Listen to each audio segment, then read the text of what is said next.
Hello friends, Manisha મસાલા મેજિકમાં આપનું સ્વાગત છે। આજે હું તમારી માટે ઉનાળામાં લૂ ન લાગે તેવું એકદમ ઠંડુ ઠંડુ કાચી કેરીનું શરબત કે જેને આપણે આમ પન્ના, કાચી કેરીનો બાફલો કે કેરીની છાશ પણ કહીએ છીએ અને સ્વાદમાં તો તે ખૂબ જ ટેસ્ટી બને છે। તો ચાલો શરૂ કરીએ અહીં કાચી કેરીનું શરબત બનાવવાનું। સૌપ્રથમ અહીં મેં 4 નંગ કાચી કેરી લીધી છે, તેને બરાબર વોશ કરી લઈશું। કેરી આપણે એકદમ આ રીતની કાચી જ હોવી જોઈએ। કેરી બરાબર વોશ કરીને કૂકરની અંદર થોડું પાણી ઉમેરીને આ 4 કેરીને આપણે તેમાં ઉમેરી લઈશું। ગેસની હાઈ ફ્લેમમાં કૂકરમાં 4 વિસલ વાગે એટલે આપણે ગેસ બંધ કરી લઈશું। કૂકર ઠંડુ પડે એટલે આપણે આ બાફેલી કેરીને એક મોટા વાસણમાં ઉમેરી લઈશું અને તરત જ અહીં 250 ગ્રામ જેટલો ગોળ તેમાં ઉમેરી લઈશું। અહીં કેરી કેવી ખાટી છે તેના ઉપર આપણે ગળ પણ તેમાં ઉમેરી લઈશું। ત્યારબાદ થોડું તેમાં પાણી ઉમેરી લઈશું ને ગોળને આ રીતે પાણીમાં ડૂબે એ રીતે મૂકીને આપણે 8 થી 9 મિનિટ સુધી તેને ઢાંકીને ઠંડુ થવા દઈશું। થોડું મિશ્રણ ઠંડુ થાય એટલે આ રીતે આપણે કેરીની બધી છાલ અલગ કરી લઈશું।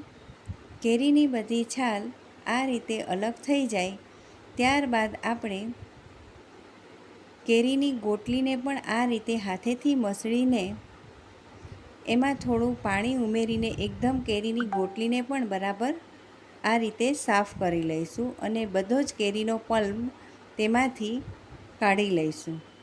આ રીતે બધી જ ગોટલીમાંથી આપણે કેરીનો બધો જ પલ્પ કાઢી લઈશું।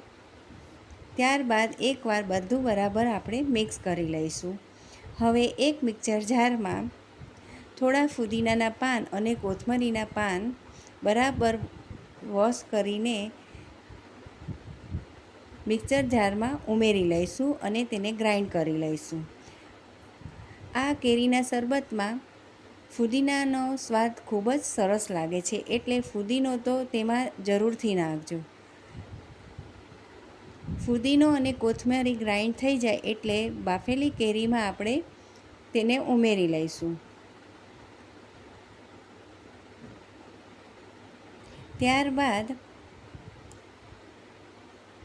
થોડું મિક્સરમાં પાણી ઉમેરીને તેમાં આપણે ફરીથી ઉમેરી લઈશું અને બરાબર મિક્સ કરી લઈશું।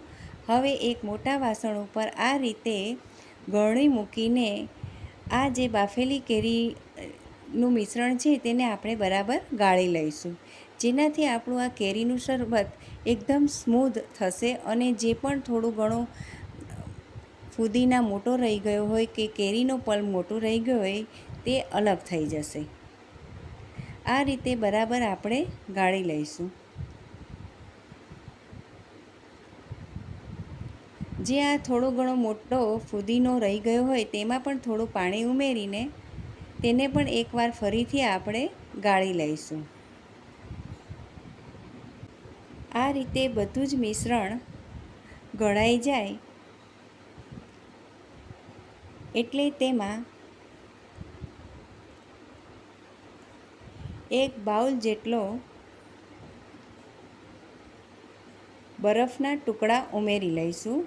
પછી તરત જ તેમાં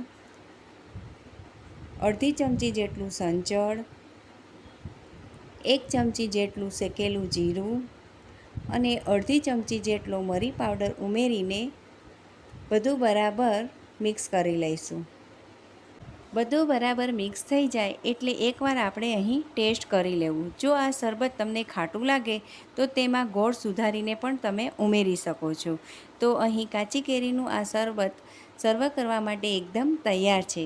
તો તમે પણ આ ગરમીની સિઝનમાં લૂ ન લાગે એવું ઠંડુ ઠંડુ આમ પન્ના, કેરીનો બાફલો કે કેરીની છાશ તમે ઘરે જરૂરથી બનાવજો અને મારી આ રેસિપી તમને કેવી લાગી એ કમેન્ટ બોક્સમાં જરૂરથી કહેજો। Thanks for watching.